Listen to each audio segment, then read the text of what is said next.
Hello everybody, Jon Snow back here again with another video, and today I bring you another top 5, the top 5 to end all top 5s. Well, not really, but today I give you a Game of Thrones top 5. Now, this may come to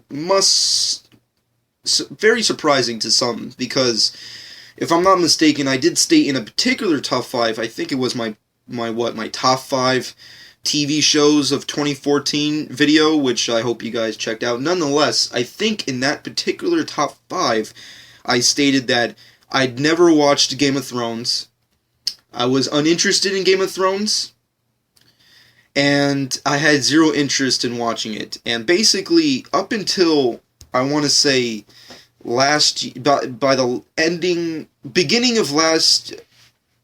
God, I don't even remember. It was either December or January. I can't remember what month it was. But in between those, I thought Game of Thrones is as overrated as The Walking Dead. It's basically all hype, no action. It's bullshit. That was my initial thought.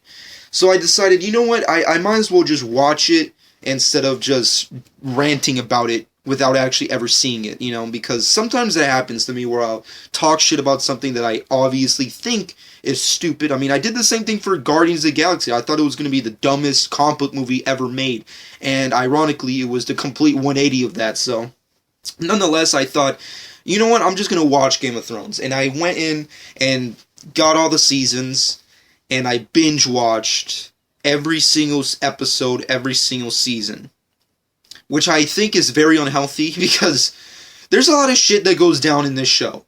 There's a lot of shit. It's one thing, there's tons of fucking storytelling, a lot of fucking walking, a lot of fucking talking, a lot of fighting, a lot of violence, a lot of killing, a lot of naked chicks, a lot of fucking, a lot of fucking insanity going around. There's a lot of shit that goes along with Game of Thrones.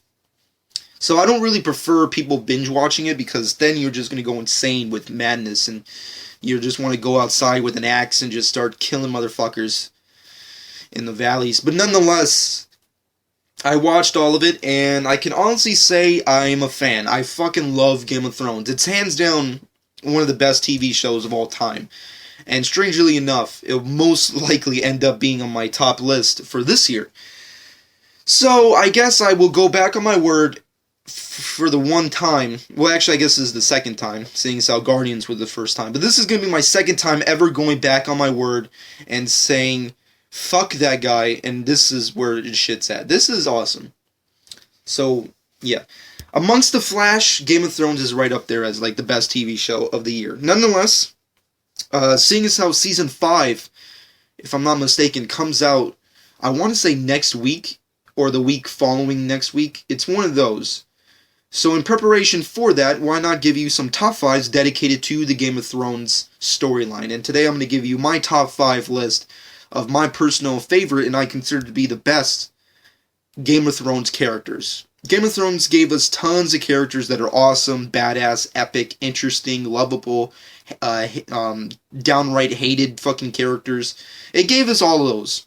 But this is the list of characters that I personally love watching, characters that I personally think have a lot of depth towards them, and personally, I think are the best characters out of the entire series. Now, this list only contains the heroes and anti-heroes of the show, no villains. I originally wanted to do a top 5 villains list, because if anybody who's a fan of Game of Thrones, you would know that majority of the cast is villains, so it's hard to really pick and choose. But nonetheless, and the rest are either anti-heroes or, regular old heroes. Nonetheless, these are just characters I personally think that are obviously a part of the main cast, but of course, I personally like enjoying watching, and pretty much if it wasn't for these specific characters, I would never watch Game of Thrones, especially my number one pick, which I'm pretty sure is very cliche. Nonetheless, it's very understandable. But before I spoil everything, that's pretty much the criteria I chose. One day I'll do a top 5 villains list for Game of Thrones, but we'll see what happens. Nonetheless, let's get right down into this list. Coming up at number 5 on my top 5 Game of Thrones character list has to go down to Jon Snow. Now, Jon Snow may not be a class favorite for Game of Thrones fans. A lot of people aren't really into his character, and maybe it has a lot to do with the fact that they casted some pretty boy douchebag to fucking play this character, and I kind of get it. Like, when I was going into it, his character I felt was really unnecessary, He really didn't have a good arc, and he wasn't really going anywhere. But after the course of the last several seasons, watching his character develop, it's just really awesome to see him. Like, he went from this, kid who was a part of this great family who, didn't really ever belong, and, his family really didn't really give a shit about him, and he really didn't know who his mother was, and his main goal in life was to basically find out where he came from, who he truly is, and don a new name and abandon his old name, his bastard name, if you will, which is Jon Snow. And for those of you who don't know, there's a lot of bastards in this show, and I kind of find it crazy how that's, like, means something. Like, today, you call someone a bastard, it's like, whatever. It's like, fuck you, sir. But back in this fucking show, even though it's a fictional universe, bastard means a lot. So it really means a lot to him to really go up the ranks and be a leader that he truly thinks he can be. And it's just enjoyable to see his arc. I mean, it's fucking awesome. He's just kicking ass, fucking killing motherfuckers, leading, an army practically, banging hot redheads. That's a fucking dream come true in my book. So his character is definitely awesome. I just hope he develops a little bit more, because unlike other characters, he really hasn't had a great overarching arc like other characters, so I really hope he really gets a real pickup in the following season. But nonetheless, Jon Snow is pretty awesome. And also, I really want to mention real quick, if I get anything wrong, that's because I've only watched the TV show. I've never read the books, nor do I have any intentions to. But if I ever do, then of course my opinions will change. But this is only based off the TV show, so I hope everybody's like, oh, that's wrong, the character's completely different in the books. I mean, come on, don't you read? I don't fucking read the books, leave it alone. Nonetheless, moving off at number 5, going to number 4 on my list has to go to the Mother of Dragons, Daenerys Targaryen. She's Emilia Clarke as that. It was just the writers and the casting directors, or whoever the fuck who's in charge of Game of Thrones over at HBO, did an amazing job catching this actress to play this specific character. When I got into Game of Thrones, I thought it was stupid. And I thought it was just a Lord of the Rings ripoff. And then you get into her arc. You get introduced to her character. And right out of the gate, from beginning to end, you feel like you're one of the Unsullied. Like, if I was one of the Unsullied, I'd follow this chick to the depths of hell. I'd fucking do it. I can understand why. I mean, I'm surprised she doesn't walk around with that costume all fucking day, because she'd have, an army behind her just naturally. But nonetheless, her character's awesome. I loved how she went from nothing to, controlling her own city and having, thousands of mercenary killers at her disposal. And it's just interesting to see her. I was kind of, for me personally, as much as I loved her character, I was kind of, not really big on her last season, because she kind of, broke up her relationship with that one dude who his name slips my mind as of right now, so let me know in the comment section what his name was. I forgot. But nonetheless, I was really saddened how their friendship kind of, deteriorated and ended where it was. And also, I wasn't really big on I wasn't really a fan on that big old idea of, her basically having sex with that one dude who I completely forgot the name.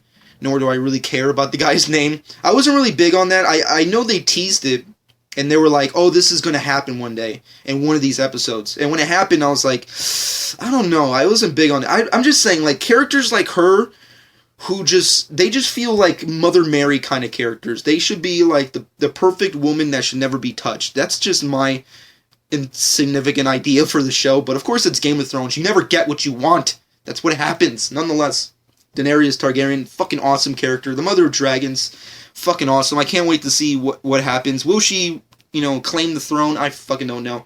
But it's one of those things that keeps me up at night. Nonetheless, moving off of that, going to number 3 on my list has to go to Jaime Lannister. Jaime Lannister, the Kingslayer, fucking awesome character. The actor who plays him is so fucking awesome. I mean, it's kind of crazy how he went from, the villain of the show, kind of, pretty much, and he went through this entire arc of just being tortured, and basically, we get a good reveal as to his past and how, he was really the complete opposite of what people perceive him to be, because a lot of people look at the Lannister family, and they think they're just a bunch of golden, rich, pretty boys who fucking, do whatever they want and get away with it because they come from a rich family or what have you. But you kind of get in depth with his character. You really get to find out where he's kind of coming from and why he is the way he is and why he loves the person who he really loves, which, spoilers, is his fucking sister, which is really crazy. When you think about it, it's also almost really insane that the series exists because this fucking dude likes to fuck his sister. That's really messed up in a scenario. But it works because Game of Thrones is awesome, and it's, I don't know, I just always find it funny. Looking back at it, it's always interesting to say, like, you know what? It's really funny, the fact that all the events that followed this first season is because of this dude likes to have sex with his freaking sister. That's really messed up shit. But it's also really interesting. But nonetheless, Jaime Lannister, awesome character. The actor who plays him is awesome. I just love his arc. It's just really awesome, where he went from villain to now he's kind of like an anti-hero, where he's just trying to do good. He's trying to break free of, like, you know, the Lannister kind of name. He's trying to follow his own kind of route. He wants to help out his brother. He's just all about doing what... He's all about helping the people that he loves more than just being what people perceive him to be, which is the Kingslayer, this pretty boy, you know, Prince Charming kind of douchebag who fucking kills kings or whatever. It's just interesting. I just like his character. The actor who plays him is just a boss. It's just really awesome. I just love that episode where he just got in depth with his past and why he is who he is. It's just amazing fucking sequence. If you know what I'm talking about, you know why his character is awesome. Nonetheless, moving off of that, going into number 2 on my list has to go to Arya Stark. Stark family is basically demolished to, like, a very insignificant number of people, which is, of course, her character, her brother, and her older half-brother, which is Jon Snow. Those are the only real... And also her sister, which I really never cared for her character. As much as I'm a fan of redheads, people, I'm not really big on her sister. It's just... I always felt she was very useless. But pretty much, she's the only real Stark who's really on a mission to get back all the people who destroyed her life. Because it's really crazy where her character really went from nowhere to somewhere. Like, she has been on a legitimate journey through hell and back. She fucking witnessed her family being tortured, enslaved, killed, murdered, dismembered, mutilated. She witnessed all these great things, and she's just going up the ranks of becoming possibly the biggest threat to not only the Lannisters, but to anybody and everybody who's ever fucking judged her and demeaned her and basically put her down and destroyed the Stark family. You know, Winterfell is basically destroyed at this point. There's no denying that. Winterfell is done. And she has no home. And it's just interesting to see where she's going. I mean, like, I have no idea where she's going for Season 5, but I fucking can't wait to follow her on it. It's just going to be amazing. And I also find it hysterical, like, how her and her brother, the actor who plays her brother, how they always try to find a way to try and make us illogically perceive them as little kids, even though they're, like, what, in their 30s already? They're, like, in their fucking 20s, but it's like, no, they're still 8. Yeah, right, she's like fucking 27 already, fuck off. But nonetheless, the character... amazing character. I love her arc. She's definitely going to be a legitimate threat, and I hope nothing bad happens to her, and I hope she really gets back at everyone who wronged her, even though, you know, some of them already died already, so I don't really know, you know, what's going to happen, but I can't wait to see what happens. Nonetheless, she's definitely an amazing character. It's just badass, nonetheless. Moving off of that, I'm going to skip the honorable mentions for now, because, the rest of the characters that I like are villains, and I did state that, you know, my next top 5 list will be for Game of Thrones will more likely be a villains list, so I'm going to leave that for now. Nonetheless, let's move off of that and get to my number 1 favorite character of all time when it comes to Game of Thrones, and it has to go down to Tyrion Lannister, played by Peter Dinklage. There's actors who blow up from TV shows. But there's one thing to say for this kind of guy.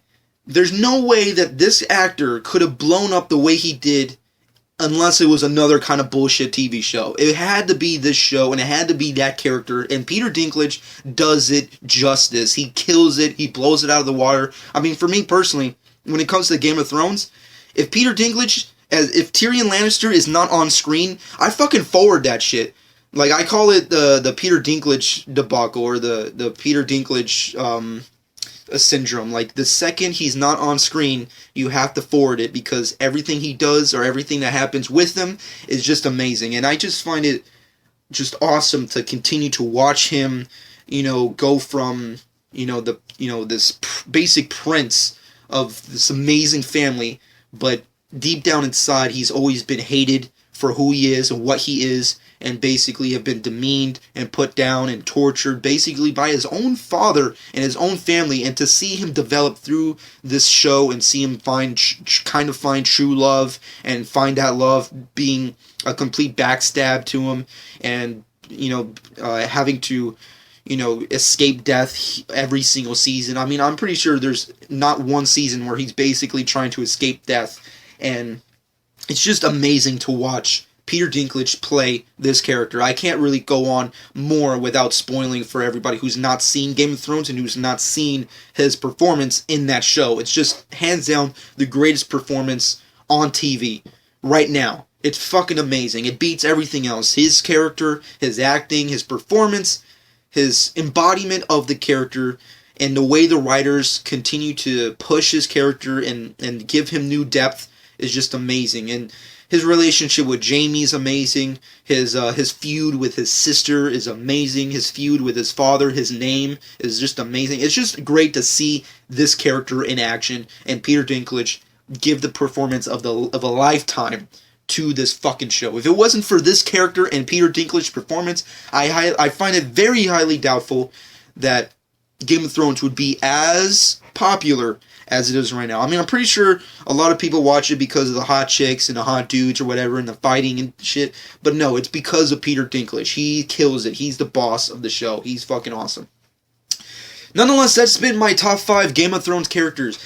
Of course, it's subjective like most of my lists, so please, in the comment section below, let me know what your personal list is for characters of Game of Thrones. What characters do you love? What characters do you hate? And what characters do you love to hate? Let me know in the comment section below. And of course, next week I'll give you another top 5 Game of Thrones list. And I think, if I'm not mistaken, next week is Game of Thrones Season 5 premiere. I don't know if I'm going to be reviewing any episodes, but of course, if anybody requests it of me, I most likely will do it, but I don't really see myself doing it on my own reconnaissance, because more than likely, when it comes to Game of Thrones, I just like to watch it and just sit for like an hour to just evaluate like everything that just happened and just dive into the rabbit hole. That's all I really want to do. I don't want to fucking sit here and talk like, dude, did you just see what fucking happened? Like I do with the other shows I review. I don't really want to do that for Game of Thrones because it's so special. I just can't ruin it with my nonsense. So I that's all I really can say. But if anybody wants to hear my personal thoughts on the premiere of Game of Thrones or any kind of episode, let me know in the comment section below and I might review it. Nonetheless, hope you guys enjoyed. Subscribe to my channel if you've not done so already. And this has been Jon 12.